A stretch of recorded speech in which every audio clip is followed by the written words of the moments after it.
This is the Energizing India podcast.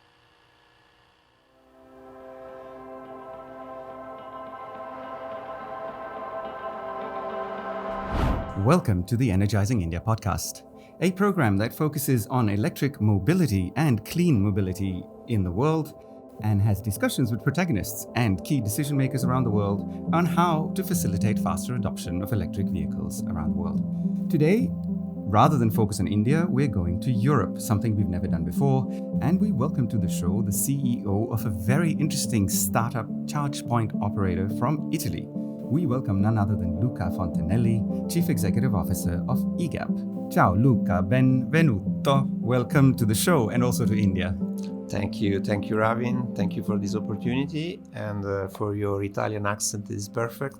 So I'm very comfortable in this beautiful country. Thank you. You've come here during the monsoon. It's the wettest time of the year to be at the Artemis Energizing India Studios in Pune, but we appreciate the fact that you made the trek. Luca, for a start, you're a very interesting personality. You spent 18 years being an entrepreneur yourself, running a financial services company, and then decided to become a professional CEO of a startup charge point operator that you've been doing for the last 3 years. I'm interested in this shift from finance to electric vehicles. Yes, the common angle of these two experiences is to create something from zero at the end, and this is a great chance to build something together with people and creating something new. Because in 2002, the financial service in our market in Italy and in Europe too was a pioneeristic approach to the business, and in a certain sense even EGAP was a pioneeristic experience 3 years ago. So at the end, at a certain point of this track, after 18 years in EGAP, in Officina, the experience was entering in a sort of comfort zone in which everything was stable and maybe not so attractive from a certain point of view. So I received a proposal from the shareholders and co-founders of this company that is named EGAP, and they proposed to me to share these visions, and I believe that is perfect to achieve the new targets that we have in Europe and the rest of the world from the electrical side. So Luca, before we talk about the EGAP business model, which is a very interesting business model, not being done by any charging company in the world, I want to talk about the differences in electric adoption in Europe. If you look at Scandinavia, you've got 95% of vehicles sold in Norway in 2023 are electric. Then you come to Germany and France, where that number is about 55%, and then you come to Italy, where you're at 5%. Why is there such a big difference in electric vehicle adoption between North and South Europe? The difference are incredible high, and the speed of the market is different. So under the common union to see that the energy transition will be done. We have the hard brake of 2035 that is fixed from the European Commission. Everyone knows that timing will be respected, but the speed is different due to the cultural approach, sensitivity of the people, vision, pressure that the governments are doing in a different way. The incentives are completely different, so there are countries that are investing a lot of money to create the right elements to increase the share of the electric vehicles in the market. Germany was one of these one, maybe the best one.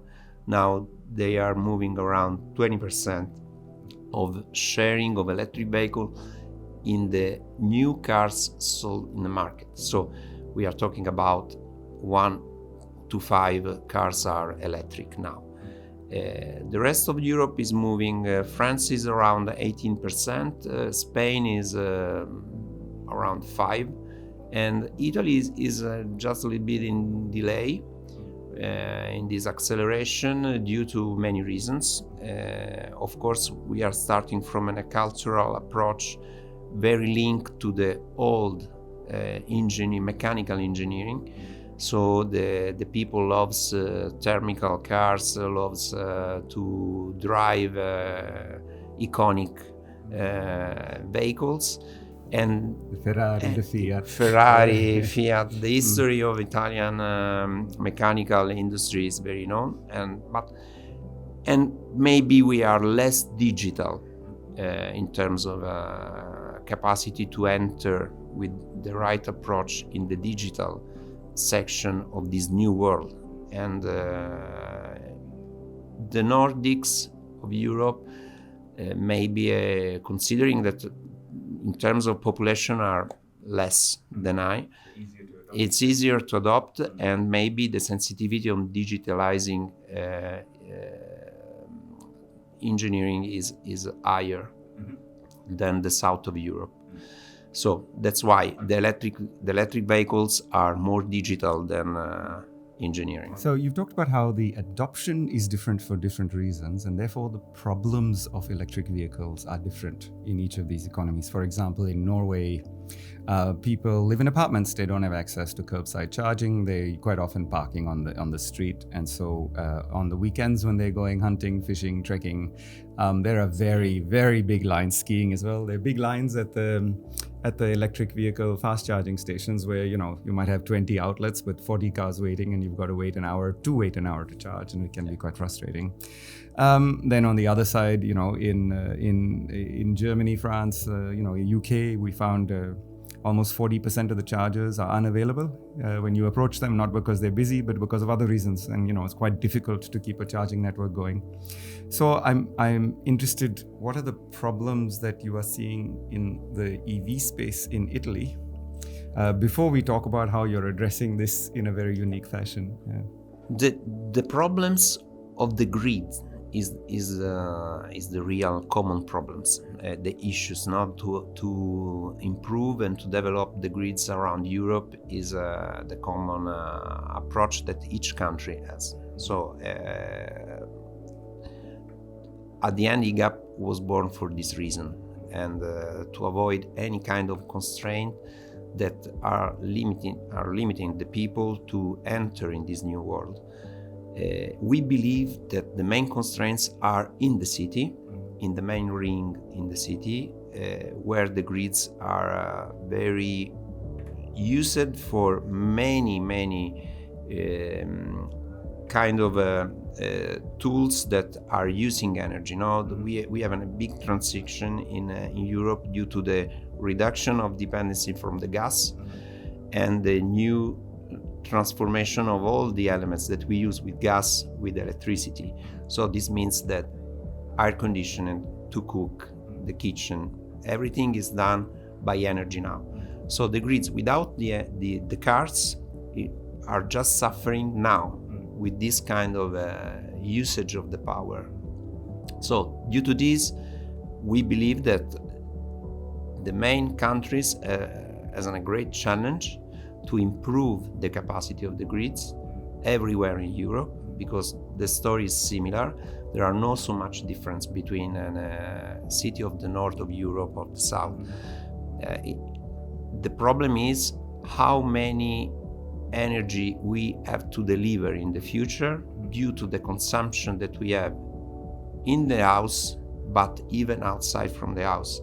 How many cars need power, new power, to recharge their batteries? So to answer to this big question, what we believe is that you have to disintermediate the grids, and there is the only way to accelerate the market. Otherwise, we can sell cars, but the capacity to recharge the cars is limited. As we're seeing in the Scandinavian countries. Yeah. So the one question we ask a lot of the talent that comes on the show is, can the grid handle this demand that will come over 10 years?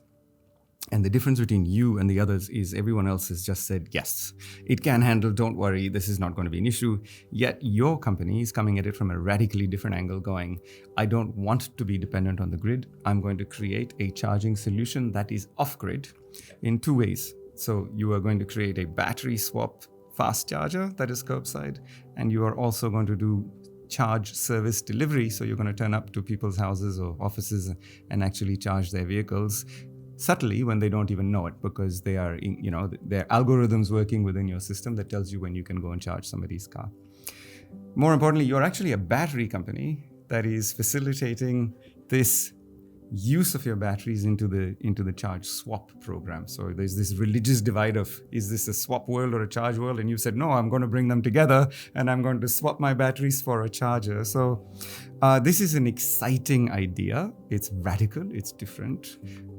Tell us how you're going to implement this and what are the challenges you had along the way? First of all, the answer at your first question is no. The grid cannot support the next demand of energy that coming from the new population of electric vehicles in the market. So that is the key point where EGAP is started. So we believe that is not possible. Some example, in Milan, that is very modern city in Italy, in July, due to the air conditioning, only for the air conditioning, we have 7 blackouts. Okay, only for the consumption of the air conditioning. And how long are these blackouts normally? Is this 10 minutes or 1 hour? Or? No, it's around 10 minutes, but okay. 10 minutes so it's for 7 times. Yeah, it's a collapse. Is a lot. Exactly. Is a lot. In a modern city, you have a lot of issues coming from this. No, so starting from this vision, we believe that the creation of an alternative grid, totally off from the natural grid, is the solution, because it's the only way in which you can give answers to the next demand that is coming. It's not depending from the speed of the demand. Of course, the acceleration put pressure on this side, but we believe that with the right answer, that the right offer that we are producing in the market in terms of capacity to recharge the car with our systems, we can satisfy this demand. Of course, it's not the only solution. We believe that the combine between fixed and mobile solution can serve the market much better than only fixed. It's like the TLC market in the 90 years. Now we see exactly the same movie. The movie was that the people that believe that the fixed solution, the fiber optic, will serve everything in the market. At the end, the history says that was a very wrong approach, and the companies that will survive at that time was the company that has invested in the mobile and put in bundle the two services. They realize the best performance in the market. So we believe that this is the future. Of course, we are focusing on mobile and off-grid services, but we believe that together with the great challenge that other companies are doing to put new point of recharge in the fixed solution with the original grid, is the right solution for the future. So to explain this a little bit further to our listeners, what you are proposing is a super fast charger, maybe 240 kilowatt, that sits curbside, but is not connected to the grid, but is backed up by a battery wall, an energy storage solution, which are your batteries. And as these batteries run down their charge, you come every 24 hours and you replace the batteries, and then they're charged at another location. So you are completely off-grid in that area, not loading the grid with another piece of equipment, which means you don't need permissions, you can be fast. You need permissions to install, but not permissions to connect to the grid. So you can be quite fast. And it'd be interesting to discuss about the safety, fire hazard, and things like that, in a separate conversation. But on the other side, you have, again, a van or a truck that has a battery wall that is again backed up by a fast charger, and you turn up at locations where customers are your subscribers and you give them a boost charge, maybe a 20-minute boost or a half an hour boost, 40 minutes boost when they're home shopping or in the office, and when they return to their car, they've got a SOC that takes them up about 200 kilometers and they didn't even know that it was scheduled. It happens because you know that that's an opportunity for you to do it. That's fantastic. Have you rolled this out? What are the geographies you're looking at? What is the growth path you're looking at? 2 years ago, when I was arriving in EGAP, what was very clear was the vision. The vision coming from the fact that our founders are producers of renewable energy, and this energy at that time was used only to put on the grid, without any kind of usage of that kind of capacity that is huge, because they are the second independent producer in Italy and the first 10 in Europe. Of renewable energy. So yes. This is wind and solar, I take it. Yeah. Yes. Yeah. So this means that we have the energy to deliver. Okay. Starting from this, we have two chances. The first one, to sell everything to the grid. The second one is to invent something to sell this energy in a different way, creating a service. Interesting. So the batteries are charged for the renewable energy. The battery is the tool that gives us the possibility to store this energy and to deliver the energy where the capacity is less than other place. So outside from the city, typically it's easier in a certain way to serve the market, no? Because you have the high tension, you have the grid enough free to receive a fixed, fast solution. But in the city, it's impossible. To put fast solution is impossible because there is not enough power in the grid to realize this. So the mission was how I can serve the demand in the city, giving a fast recharge solution that is the most requested service from the people that are using electric vehicles. Because if you have a private box and a private parking, you can wait 7 hours to recharge your car, because during the night, typically you stay at home, no problem. But only the 20% of the market has a private solution to recharge the car. So this is your private parking for your car where you can install your 7 kilowatt AC. Yes, and it's perfect, works very well. But the fact is that this is possible only for the 20% of the market. The rest, 80%, that is huge, is the market, has not this possibility because lives in the condominium, lives in place where it's not possible to increase the power or to install some private solution. So we're talking in the older towns of Europe where you don't have the ability to park and there's no electricity. Yes, typically in the center of Rome where I live, it's impossible to put something in your private park or near to your house, because it's up to the local government to prepare something, to open the road, to install something there. So what we are seeing is that the demand and the offer are mismatching, and this is a big issue because in a large city like Rome, you have the demand typically focusing on the north of the city, and the grid is able to give to you solution in the south. So this means that if you theoretically want to recharge your car from the north to the south, you spend 3 hours in a day to go to recharge the car. So it doesn't work. Yeah, it's a madness solution. So due to this, of course, EGAP is thinking to solve the problem, following the demand, transforming a fixed solution in a service solution. We are now very confident to order a pizza, an hamburger by our digital device. No, it's very easy. The pandemic approach to the service increase the capacity to obtain something demanding, no, by your device. And this is exactly what we think that is the future.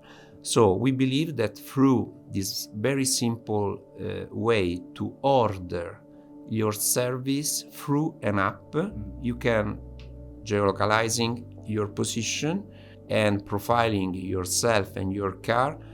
We know exactly where you are, when you want a service, which kind of car you are asking for the service, and this gives us the opportunity to serve at the best level the fast solution wherever you need.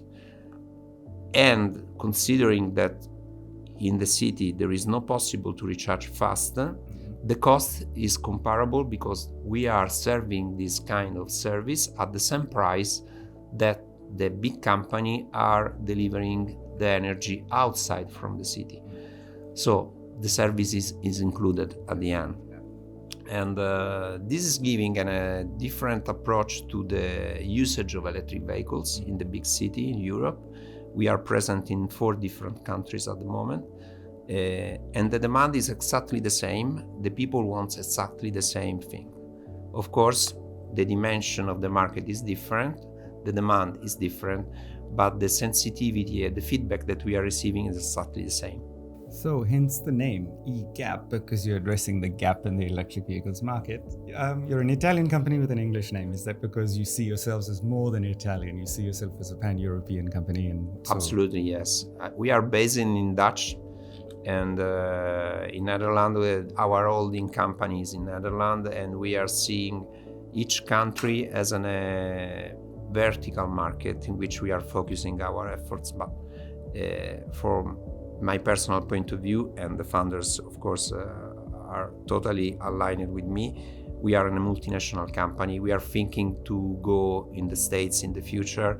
We are thinking to open not only to the Europe, but even to the rest of the world, where the demand is increasing.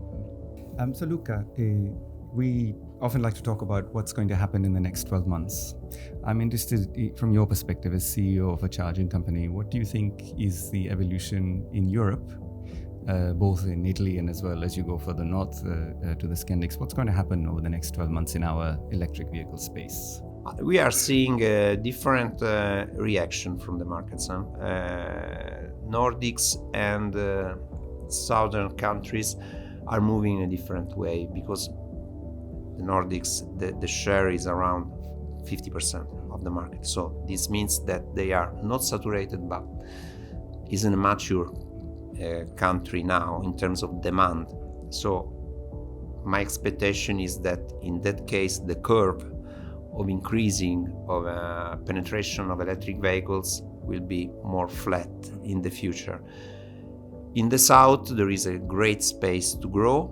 Of course, depends from the approach of the governments. At the moment in Europe, the demand is like control from the incentives, from the tax and incentives approach that the governments are using.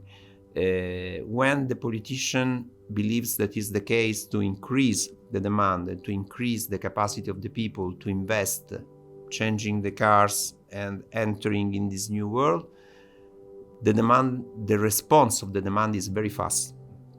So isn't a question, we have 2 barriers to the increasing of the volumes of the car. The first one is psychological, is the range anxiety that the people has to go over to buy an electric vehicle.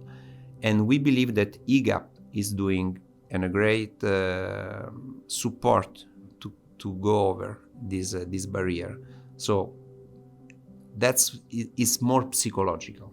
And that's why the big company of automotive sectors are investing in large batteries, giving large autonomy to the cars. The range is in some cases, very extensive.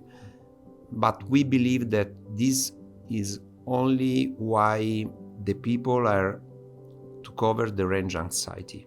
If you have the possibility to recharge your car in an easy way, every day, without anxiety, maybe you don't need a battery so large, so you can buy a car with 300 kilometers of range because you have. Need that every day. Yes. This is the first barrier. The second one is the price of the car. So, considering the price of the batteries and considering that the industry is not completely moved to the new way to industrialize the factory, isn't a question even to cover the investments that they are doing. They need time, but they need incentives. So for sure, from my personal point of view, without a common visions of the different countries in Europe, will be not so easy to achieve the targets of 2035 in the right way, with the right percentage of electric vehicles in the market. So that's my vision. Two different approach, one coming from the customers, one coming from the governments. The industry that stay in the middle has just invested a lot of billions of euro to transform the plants in new plants, more digital, more dedicated to the electric vehicles. So they are doing a lot of investments on this side. I have met all the big boss of these industries, and the visions is everything will be electric in the future. So they are just in that future. So Luca, I want to probe your mind about Italy in particular. In India, Italy had a long history after the war. The first cars were Fiats, the first scooters were Piaggios, and so there has been a long link between India and Italy, particularly in the automobile world. Yet I'm not sure whether I want to use the word shocking, but surprising that Italian industry came so late to the electric world. Fiat was one of the last European car companies to launch an electric car. In fact, the conversion that we made of the 1954 Fiat from ICE to electric was done before Fiat launched their own electric vehicles. Why did that happen? What happened in Italy that the leader in innovation, in automation, in automobiles, particularly in the value segment, came to the party so late? I believe that we lose the train at the beginning due to the not right vision. At the end, the market make choice depending from the vision of the people that are able to influence the market. And in that case, in Italy, we believe that this transition was not so real, not so possible. In terms of, this is what happened from my personal point of view in the political side and in the big industry side. You remember that Fiat until some years ago was an independent company, much more Italian than European.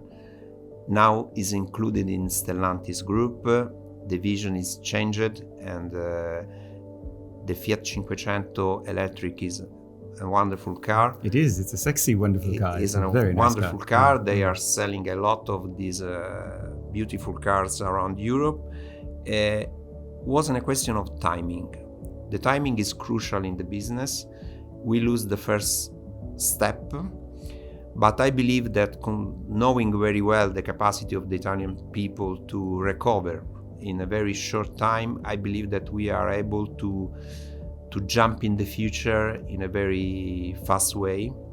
A lot of small, medium enterprises in Italy are serving the industry of the automotive around the world. So this means that the technical capacity to do this step is possible. It's not unreal, it's real. We need more, we need to believe something a little bit more. But it's not my case, because I'm totally invested all my life in this project. So I believe that we can achieve the targets. Excellent. Luca, you've come to India first time, I think, here. You flew into Bombay, drove up the hill to Pune. How's the journey been? How's the first impressions of India compared to maybe what you had imagined it to be? It's familiar, much more than you can believe, because I'm coming from the south of Italy. The south of Italy is in a place where everything is possible, even if sometime when you see for the first time in front of you the environment, you think that nothing is impossible. No, nothing is possible. You think that you have to cover a lot of gap to do something. And what I believe about India, the first impression is that the quality of the people is incredibly high. The cultural is incredibly high. The cultural level is incredibly high. The capacity is very high. Of course, the environment is not easy to manage, and maybe is a barrier in some case to improve the companies, to invest and to grow. But I believe that this is the next big name in the world in terms of capacity to increase the GDP of the world. I believe that here the potentiality is incredibly high, and absolutely I have seen quality and capacity.